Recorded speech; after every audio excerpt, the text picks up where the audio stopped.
Hello friends, welcome to Smile Talk paramedical channel. Friends, ಈ ವಿಡಿಯೋದಲ್ಲಿ National Institute of Mental Health Science and Neuroscience NIMHANS Bengaluru ಒಳಗಡೆ laboratory technicians ಹುದ್ದೆಗಳನ್ನು ಕರೆಯಲಾಗಿದೆ. ಅದರ ಬಗ್ಗೆ ಇದು ಒಂದು ಮಾಹಿತಿ ಇರುತ್ತೆ. ವಿಡಿಯೋ ಪೂರ್ತಿಯಾಗಿ ನೋಡಿ. ಜೊತೆಗೆ ನಮ್ಮ ಚಾನಲ್ ಹೊಸಬರಾಗಿದ್ದರೆ ಗೌರ್ಮೆಂಟ್ ಜಾಬ್ಸ್, ಮೆಡಿಕಲ್ ಗೌರ್ಮೆಂಟ್ ಜಾಬ್ಸ್ಗಳಿಗಾಗಿ ನಮ್ಮ ಚಾನಲ್ನ ಅಪ್ಡೇಟು ಸಬ್ಸ್ಕ್ರೈಬ್ ಕೂಡ ಮಾಡೋದನ್ನು ಮರಿಬೇಡಿ.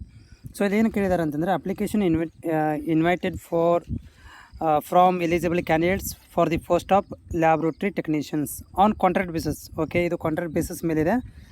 Centre for brain and mind ಒಂದು ಇದರ ಮುಖಾಂತರ ಏನಂದರೆ ಒಂದು ಪ್ರಾಜೆಕ್ಟ್ ಮುಖಾಂತರ ಇದನ್ನು ಸೆಲೆಕ್ಷನ್ ಮಾಡಿಕೊಳ್ಳಲಾಗ್ತಿದೆ. ಇದನ್ನು ಬೆಂಗಳೂರಲ್ಲಿ ಒಂದು ಜಾಬ್ ಇರುತ್ತೆ. ಇದಕ್ಕೆ ಹುದ್ದೆ ಹೆಸರು ಏನಿದೆ ಅಂತಂದರೆ ಲ್ಯಾಬ್ರೋಟರಿ ಟೆಕ್ನಾಲಜಿ ಟೆಕ್ನಿಷಿಯನ್ಸ್. ಒಂದು ಹುದ್ದೆಗಳನ್ನು ಇದು ಕೊಡಲಾಗಿದೆ. ಒಂದು ಹುದ್ದೆ ಇದೆ.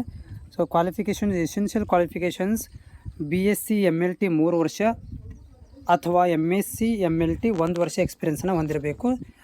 ಡಿಸೈರಬಲ್ ಎಕ್ಸ್ಪೀರಿಯನ್ಸ್ ಎದರಲ್ಲಿ ಕೇಳ್ತಾ ಇದ್ದಾರೆ ಅಂದರೆ DNA extraction and quantification, manual method of isolations, PBMC extractions. ಈ ಒಂದು ಇದರಲ್ಲಿ ಸ್ಪೆಷಲಿ ಇದ್ದರೆ ಒಳ್ಳೆಯದು ಎಕ್ಸ್ಪೀರಿಯನ್ಸ್ ಅಂತ ನೋಡ್ತಾರೆ.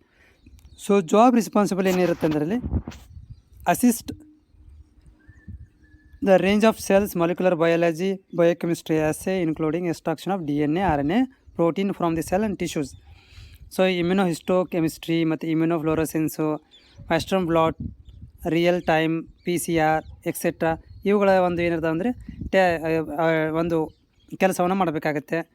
Maintaining the documents and experiments, lab notes, data handling ಎಕ್ಸೆಟ್ರಾಗಳನ್ನು ಇಲ್ಲಿ ವರ್ಕ್ ಮಾಡಬೇಕಾಗುತ್ತೆ. ಜೊತೆಗೆ ಎಕ್ಸಲೆಂಟ್ ಇಂಟರ್ಪರ್ಸನಲ್ ಆ್ಯಂಡ್ ಆರ್ಗನೈಸೇಷನ್ ಸ್ಕಿಲ್ಸ್ಗಳನ್ನ ಹೊಂದಿರಬೇಕಾಗಿರುತ್ತೆ.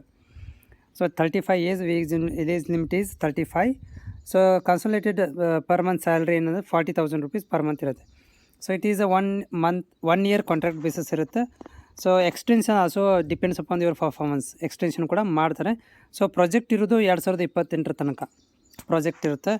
ಇದು 1 yearದು ಕಾಂಟ್ರಾಕ್ಟ್ ಇರುತ್ತೆ. ಪ್ಲಸ್ ಏನಾದರೂ ರಿನ್ಯೂವಬಲ್ ಕೂಡ ಇರುತ್ತೆ. ಅಪ್ಲಿಕೇಶನ್ ನೀವು ಹಾಕಬೇಕಂದ್ರೆ ಇಲ್ಲಿ ಕೊಟ್ಟಿರುವಂಥ ಲಿಂಕ್, ಇದಕ್ಕೆ ನಾನು ಡಿಸ್ಕ್ರಿಪ್ಷನ್ ಲಿಂಕನ್ನು ಕೊಟ್ಟಿರ್ತೇನೆ. ನೀವು ಹೋಗಿ ಏನು ಮಾಡ್ಬೋದು ಅಂದರೆ ಅಪ್ಲಿಕೇಶನ್ ಕೂಡ ಅಪ್ಲೈ ಮಾಡ್ಬೋದು. ಇದಕ್ಕೆ ಕೊನೆಯ ದಿನಾಂಕ ಏನಿರುತ್ತೆ ಅಂದರೆ 14ನೇ ತಾರೀಕಿಗೆ ಕೊನೆಯ ದಿನಾಂಕ ಕೊಡಲಾಗಿದೆ. ಯಾಕಂದರೆ ಇದು ಬಂದಿರುವುದು 31ಕ್ಕೆ ಬಂದಿದೆ. 14ನೇ ತಾರೀಕಿಗೆ ಕೊನೆಯ ದಿನಾಂಕ ಇರುತ್ತೆ. ಇದು ಆ್ಯಸ್ ಪರ್ ಇದು ಅವ್ರ ಪ್ರಕಾರ ಏನಂತಂದರೆ ಇದು ನೋಟಿಫಿಕೇಷನ್ ಬಿಟ್ಟು 14 ದಿನ ಒಳಗಾಗಿ ಅಪ್ಲಿಕೇಶನ್ ಹಾಕಬೇಕಂತಿದೆ. ಇದನ್ನು ವಿದ್ಯಾರ್ಥಿಗಳು ಇದನ್ನು ಯೂಸ್ಫುಲ್ ಕೂಡ ಮಾಡ್ಕೊಳ್ಬೋದು.